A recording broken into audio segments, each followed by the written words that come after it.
करता है, बोलता है अपनी माँ से, क्या हमको वहां पे क्या है तकलीफ हो रही है, कष्ट हो रहा है। वो अपने परिवार को पास में लेके रखना चाहता है। माता ने फिर भी ना नहीं बोले। वो पुत्र अपने परिवार के साथ जीवन खूब अच्छे से व्यतीत कर रहा है। समय व्यतीत होता चला गया, लेकिन घर पे वो पूछा भी नहीं कि माँ तुम कैसी हो, पिता तुम कैसे हो, घर का हालात कैसा है। वो अपने पत्नी के प्रेम में पूरा जीवन अब 6 महीने साल भर व्यतीत करता चला गया। इधर इनकी घर की दशा जो थी दुखद, बहुत ही दुख हो गया। तो पुत्री सियानी हो गई, किसी के दरवाजे पे जा करके कोई काम भी नहीं कर सकती, कार्य भी नहीं कर सकती, करे तो कैसे करे। माँ बाप एक दिन बीमार पड़ गए। माता को बीमारी लग गई। पुत्र के पास संदेश कैसे जाए, कोई संदेशा कोई खबर नहीं था।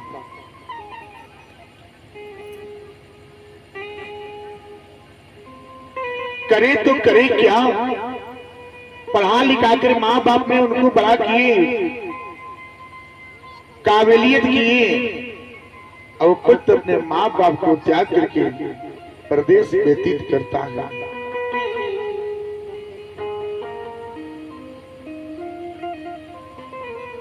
पुत्री कितना करे, कितना सेवा करे, घर पे जो धन था वो खत्म हो गया।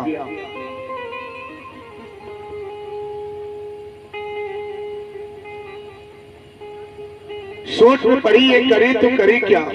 माँ बाप ने तो पढ़ाया नहीं, माँ बाप ने कोई शिक्षा उनको ग्रहण नहीं कराया, क्योंकि उनके पास स्थिति कमजोर था।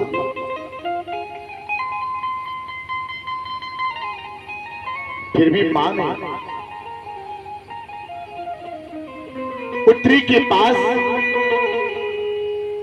अपना संस्कार, अपना गुण छोड़ रखा था, दे रखा था। संस्कार एक ऐसा धन होता है ना, संस्कार एक ऐसा धन है जो खरीदने से नहीं मिलता, उसे ग्रहण किया जाता है। रहन सहन, उठना बैठना, ये क्या है, संस्कार है।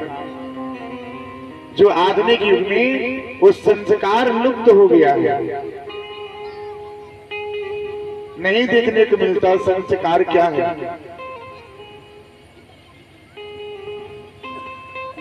माता पिता, भाई बहन, सगा संबंधी, पुत्री, बड़े छोटे का भी कदर नहीं है कि बड़ा कौन है छोटा कौन है, बहुत ही कम देखने को मिलता है।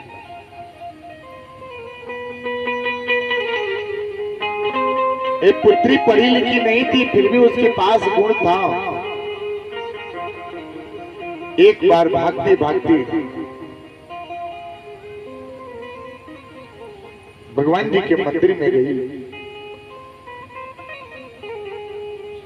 और उन्होंने सच्चे मन से, सच्चे हृदय से भगवान जी का नाम जप बंदन स्तुति किए।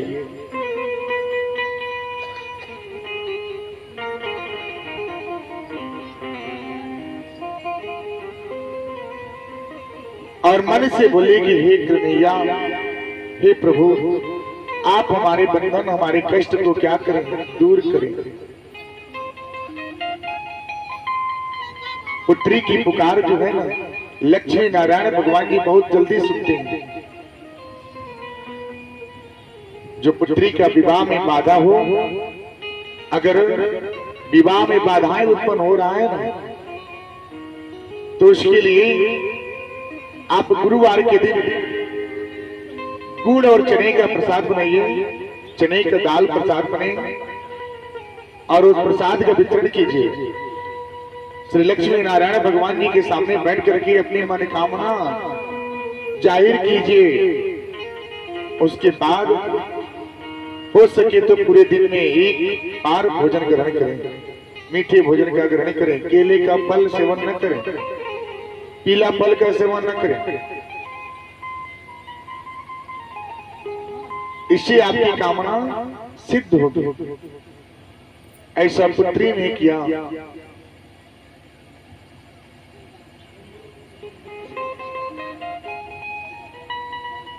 उसके बाद जब घर पे आई, मां का स्थिति और क्या हो गया, खराब हो गया, दुख में पड़ गई। करी तो करे क्या बेचारी। पिता दिन भर मजदूरी करे, मजदूरी पर न जाए तो घर कैसे चले। ये घर का कार्यभार संभालती थी। कपड़े बहुत पुराने हो चुके थे और देगा कौन। भाई है वो बाहर अपना जीवन व्यतीत करता है, जो घर पे पूछने तक नहीं गया कि घर पे क्या है।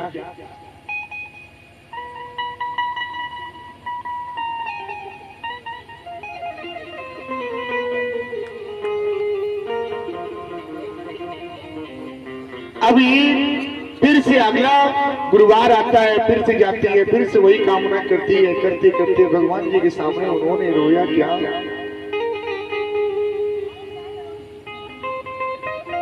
करना कृपा भगवान तोरी, दुख दूर हो जाए।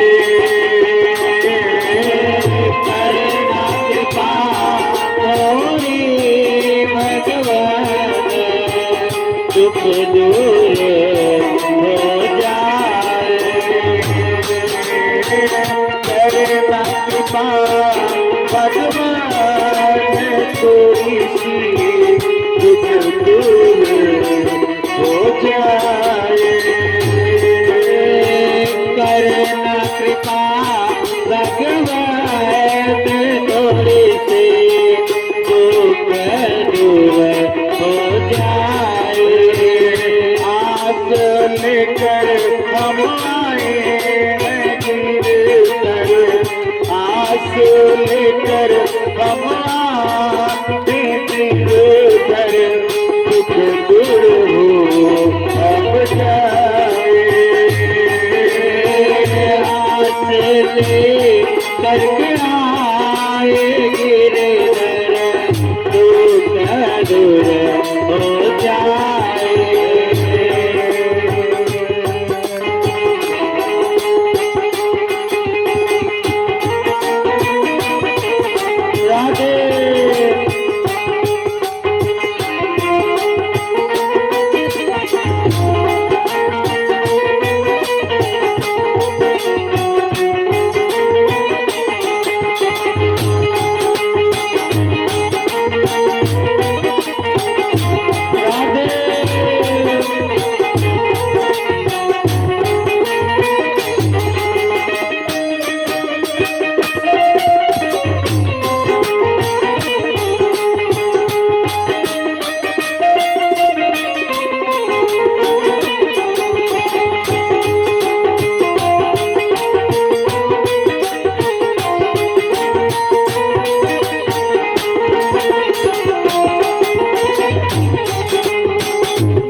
संकट मुझ पे बहुत बड़ा है, भगवान तेरे आगे है।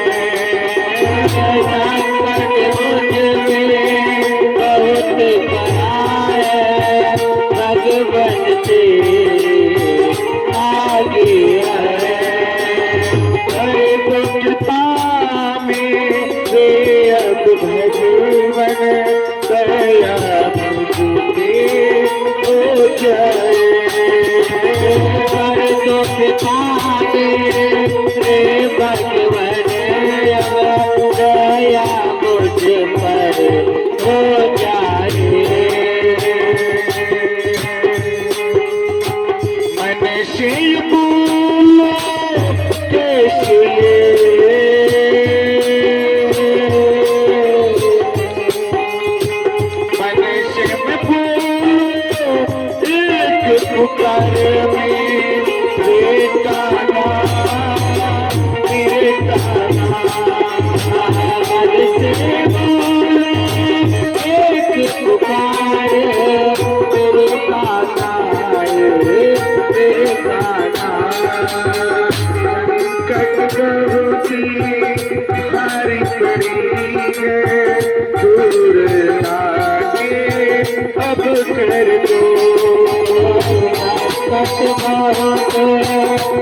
पुत्री कामना करती है, श्री लक्ष्मी नारायण भगवान जी का हृदय पिघल जाता है और आशीर्वाद ऐसा प्रदान होता है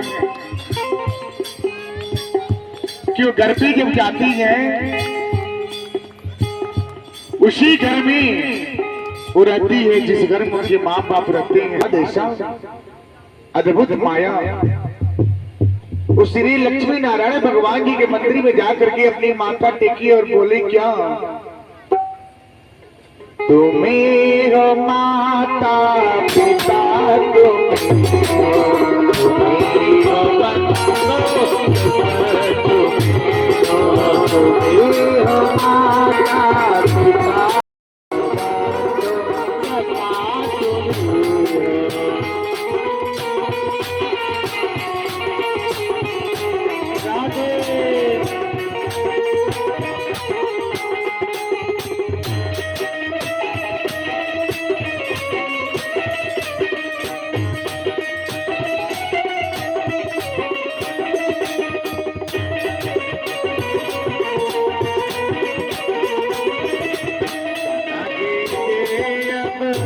भक्ति करना कान्हा जी की सब भक्ति करना कान्हा जी अब साथ देना कान्हा जी का भक्ति करना भक्ति करना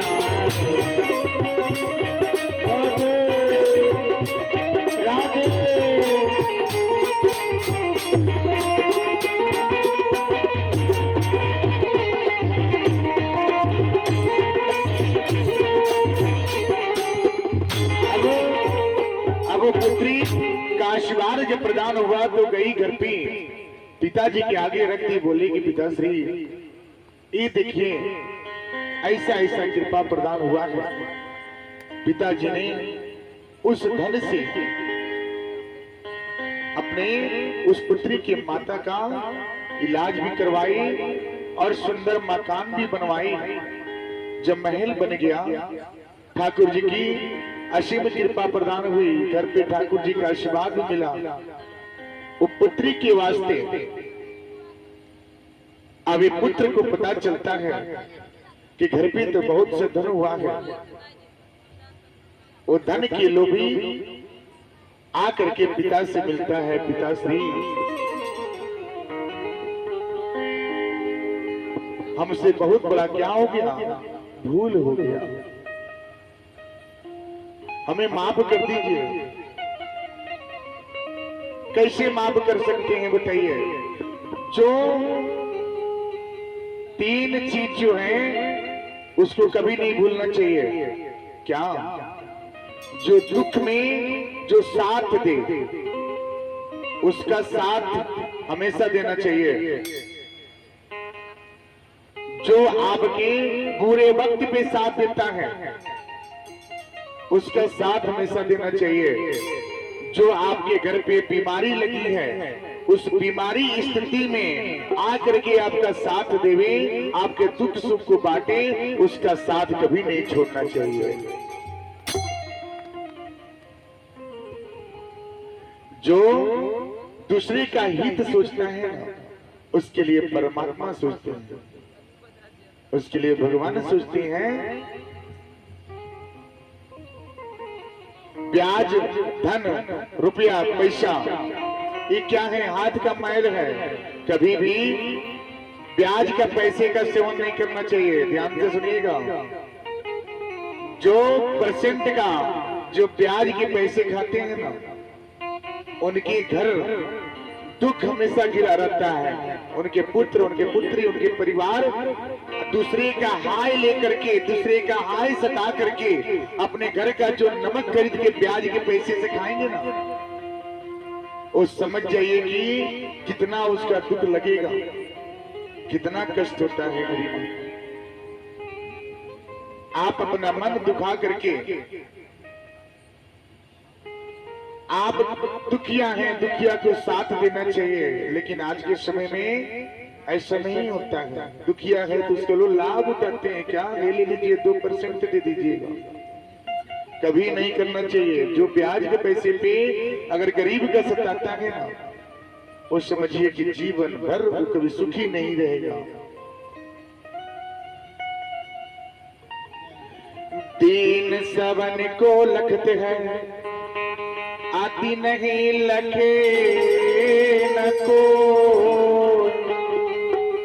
अजोर हिमती नहीं लखे, दीन बंधु जब हो। जो गरीब को देखता है उसको भगवान देखते हैं, उसको साक्षात नारायण भगवान उनको रक्षा करते हैं।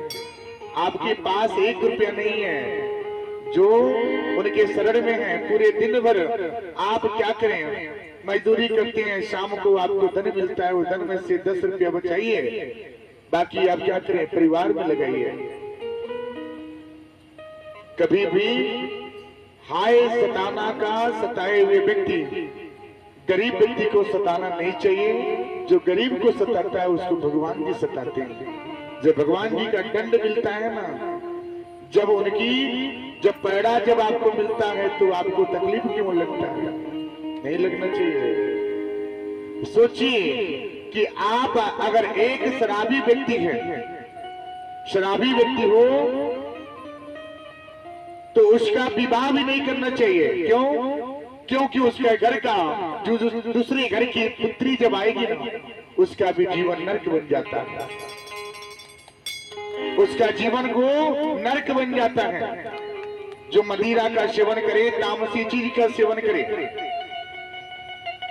अपना तो जीवन बर्बाद कर रहा है, संग में उस लड़की का भी जीवन बर्बाद कर रहा है जो इसके बारे में कुछ नहीं जानता है। जो मदिरा का सेवन करे, तामसी चीज का सेवन करे, उसको परित्याग कर देना चाहिए। इससे जीवन नहीं चलता। ये सबसे बड़ा कला है। पति पत्नी का दरार, पति पत्नी का रिश्ता टूटता है तो किससे? आपस में मेल ना हो, प्रेम नहीं है तो समझ जाइए कि रिश्ते टिकाऊ नहीं होते, टिकाऊ नहीं होते। ये हाथ का किया हुआ चीज ये हाथ में मिलता है। आप जो अपने वधू के साथ करेंगे, जो आप अपने परिवार के साथ करेंगे, वो चीज आपको वापस लौट के आएगा। आपका पुत्र ही आपको सताएगा, आपका पुत्र ही आपके ऊपर डंडे बरसाएगा। जब आप अपने पुत्र को अपने पिता पे डंडे बरसाते हैं, उनको ताड़ते हैं, उनको रोज क्या करते हैं? 10 बात बोलते हैं, समय से भोजन नहीं देते, तो आपकी पुत्र जब होंगे तो पुत्र आप पे भारी पड़ेगा। आप पे जब डंडे बरसाएगा तो आपको तकलीफ नहीं होनी चाहिए। तब आपको याद आता है क्या कि मैंने जो किया है वही मिल रहा है।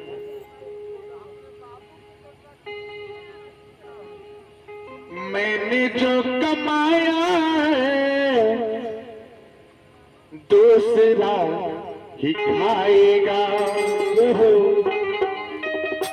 आप जो कमाएंगे ना, कितना वो झूठ बेविचारी बेईमानी करके धन बनाते हैं, पाप तो आप करते हैं, लेकिन भोग जो है वो धन का, वो घर का, इस जमीन जायदाद मकान जितनी भी सुख सुविधा जो मिलेगा ना आपको, आपने कहां से लाए, कैसे लाए, चोरी करके लाए कि बेईमानी करके लाए कि कहीं से आपको मिला, ये आपने अपने परिवार के लिए बनाया, ये आप खुद के लिए नहीं बने हैं। उसका सुख तो दूसरा कोई करेगा। आप कुछ भी कर ले, कितना जतन करें, आपको सुख नहीं मिलने वाला है। वो सुख आपका परिवार करेगा, आने वाला पीढ़ी करेगा। तो कुछ अपने लिए भी कर लीजिए, पछताइए मत। पछताने में समय मत लगाइए। जब अंत समय आएगा तो आपकी आंखों से आंसू छूटेगा क्या कि मैंने तो सब चीज की तैयारी कर लिया, लेकिन जाने की तैयारी नहीं किए।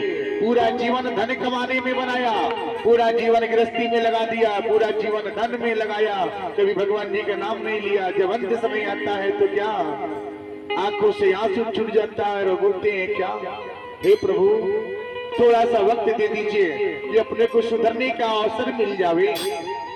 समय नहीं रहता, समय जाना का पछताना, समय चला जाएगा तो पछताने के सिवा दूसरा कुछ नहीं होगा। इसलिए जो समय है इसमें भगवान जी का नाम जप कर लीजिए, सुमिरन कर लीजिए। यही है जीवन जो भवसागर से पार करेगा,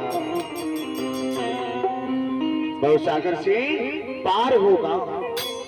एक मधु होती है ना, मधु, मधु को देखिए, मधु कहां से रस को लाती है और घर में अपने छाती के मकान में, अपने घर में छाती जो बनती है ना, उनके जो घर बनते हैं उसमें ला करके रस को डालती हैं। लेकिन उस रस का सेवन कौन करता है? दूसरा करता है। उसी तरह मनुष्य का जीवन है, पूरा जीवन कमाएगा, पूरा जीवन बनाएगा, लेकिन धन की समझा उनके आने वाले पीढ़ी करता है। मेरी भैया, आने वाला पीढ़ी करता है। कुछ अपने लिए भी कर लीजिए। आप अपने लिए करेंगे क्या है? भगवान का नाम जप ध्यान बंधन, यही तो है आपका कृत्य। इसको कीजिए जो आपके साथ जाएगा। धन आपके साथ नहीं जाएगा। जब देने की बारी आएगी तो आपके पुत्र बोलेंगे क्या, महाराज ये काम कीजिए, 100 रुपए के बजाय 10 रुपए में काम चला दीजिए। सोचिए आपके धन में से ही कटौती होना शुरू हो जाएगा। आपने कितने मेहनत से, कितने परिश्रम से आपने 1000 रुपए जमा किया, 1000 रुपया जब उनके हाथ लग गया तो बोला जाता है क्या, ये लीजिए महाराज जी आप 100 रुपया में काम चला दीजिए, पैसे नहीं है। सोचिए तो आपने क्या किया? आपने अपने पुत्र, परिवार, अपने बंधु, अपने घर गृहस्थी के लिए सब कुछ कर लिया, लेकिन मिला क्या आपको मेरी मैया? कुछ नहीं। अंत समय में जाते जाते सब कुछ छीन लिया जाता है, सब कुछ ले लिया जाता है। एक अर्थी चले ना, अर्थी और डोली में कोई ज्यादा का अंतर नहीं होता है। फर्क क्या होता है? उसके भी 4 लगते हैं, इसके भी 4 लगते हैं। एक क्या है? एक शमशान घाट की ओर जाता है, दूसरा घर गृहस्थी की ओर आता है। एक सुखी का आंसू होता है, एक दुखी का आंसू होता है, यही अंतर होता है। तो उस अंतर को आप क्या करें? सुखी का जीवन व्यतीत करना है, अच्छे से जीवन व्यतीत करना है, तो सब लोग मन में भगवान जी का नाम जप करें, अपने जीवन को कृत्य करें।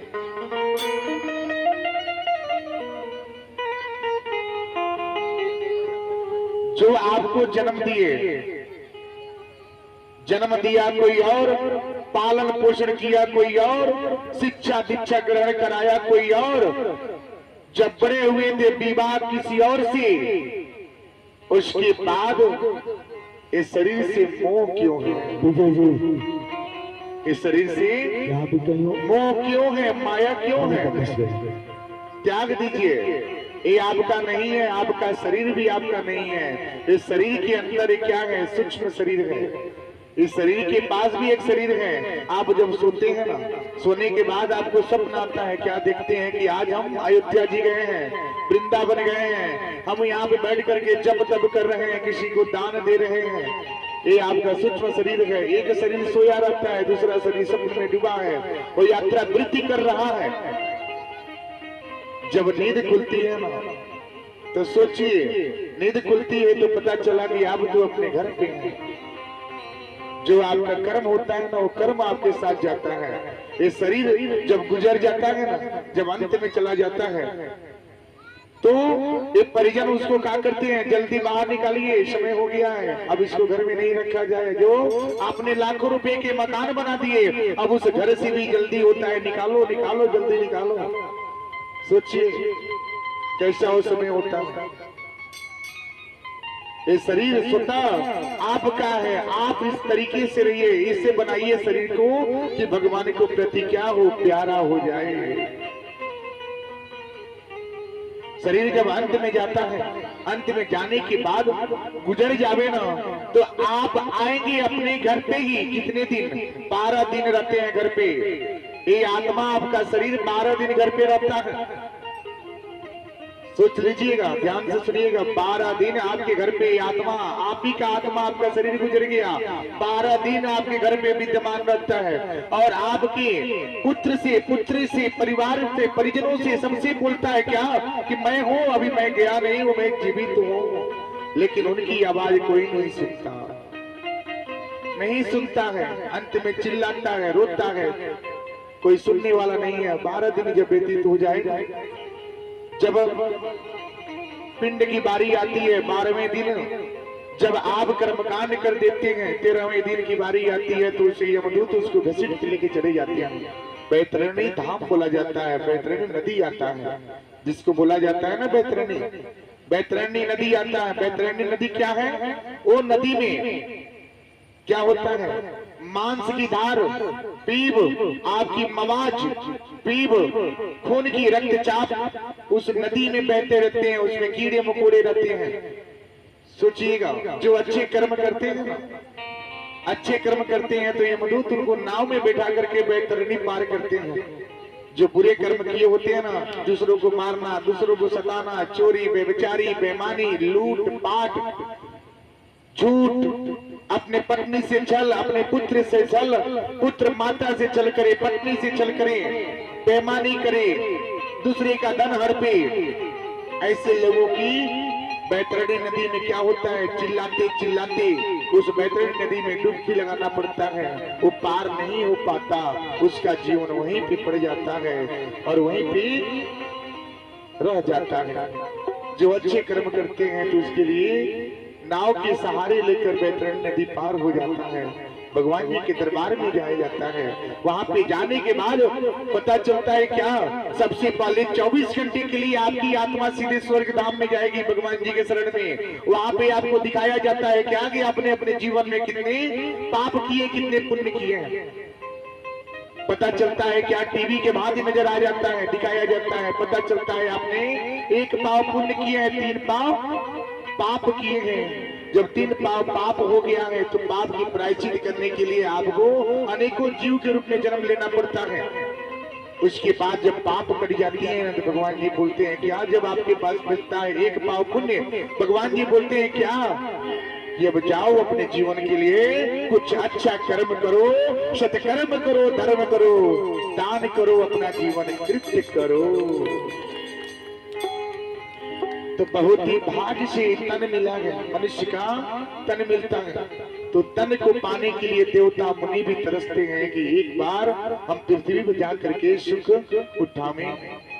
आपको मिला है तो इसका सही उपयोग कीजिए, सही कर्म कीजिए, सही मार्ग अपनाइए। धन तो आज है, कल नहीं रहेगा। भाई भाई का प्रेम, ये धन, ये मोह, ये माया, ये सब कुछ यहीं पे रह जाता है। जाता है तो केवल आपका कर्म। पति पत्नी के रिश्ते में दरार अगर हो जावे, एक बार अगर विश्वास की धागा टूट जावे तो कभी टूटेगा नहीं, कभी नहीं टूटेगा। सोचिए क्यों? क्योंकि विश्वास सबसे बड़ा क्या होता है? एक आस्था होता है, एक आस्था होता है विश्वास। भगवान जी को भोग लगाते हैं ना तो लोग बोलते हैं क्या कि भगवान जी अन्न का सेवन नहीं करते, इसमें से अन्न कमी नहीं हो रहा है। तो भगवान जी कैसे भोग लगा लिए? कैसे कृष्ण कन्हैया ने भोग लगाए। अरे भाई, जिस तरह से एक फूल होता है, फूल की गंध सब लोग लेते हैं, लेने के बाद भी उस फूल से गंध दूर नहीं जाता, वो गंध उसमें बना रहता है। तो भगवान जी को क्या है, उसकी खुशबू पसंद है, उसका अन्य पसंद नहीं है, उसका बस भाव की आवश्यकता है, प्रेम की भूखे हैं, प्रेम की आवश्यकता है। तो प्रेम का भोग लगाइए, और प्रेम से जब भोग लगाएंगे तो ठाकुर जी को क्या होगा, प्राप्त होगा। ठाकुर जी के भोग घर पे कितने लोग लगाते हैं बताइए? ठाकुर जी के भोग लगाने वाले कितने लोग हैं? जो कृष्ण कन्हैया जी को भोग लगावे, अन्य का भोग लगावे ना, उनके घर में कभी दुख दरिद्र नहीं आता, अन्न की बरकत होता है, सुख शांति बना रहता है। अब राजा परीक्षित जब नगर द्वापर का अंत हो रहा था, अभी नगर भ्रमण के लिए निकले, इन्होंने देखा क्या कि एक व्यक्ति सांवला व्यक्ति था और एक गाय को पीट पीट करके 3 पांव तोड़ दिए थे, यानी 3 युग खत्म हो गया था। कौन सा कौन सा बताइए? सतयुग का भी अंत हो गया था, त्रेता भी अंत हो गया था, द्वापर अंत स्थिति में था, और एक गाय के एक पांव पे वो गाय टिकी थी, यानी कि कलयुग बाकी था, जो कलयुग का आगमन हो रहा था। कलयुग कौन है? कलयुग आपके घर पे विद्यमान है, जिसको आप परखने में समझ नहीं पाते। बातों बातों में गुस्सा होना, बातों बातों में चिड़चिड़ापन होना, धन की लोभी होना, धन की लोभी होना, सताना।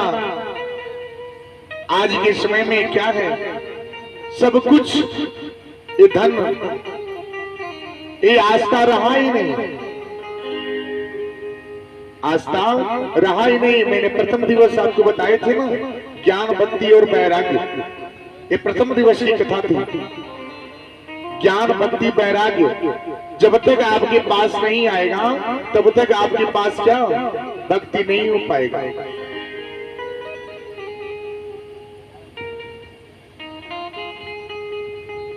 एक पांव पे वो गाय टिकी थी, बछड़ा था, रो रहा था।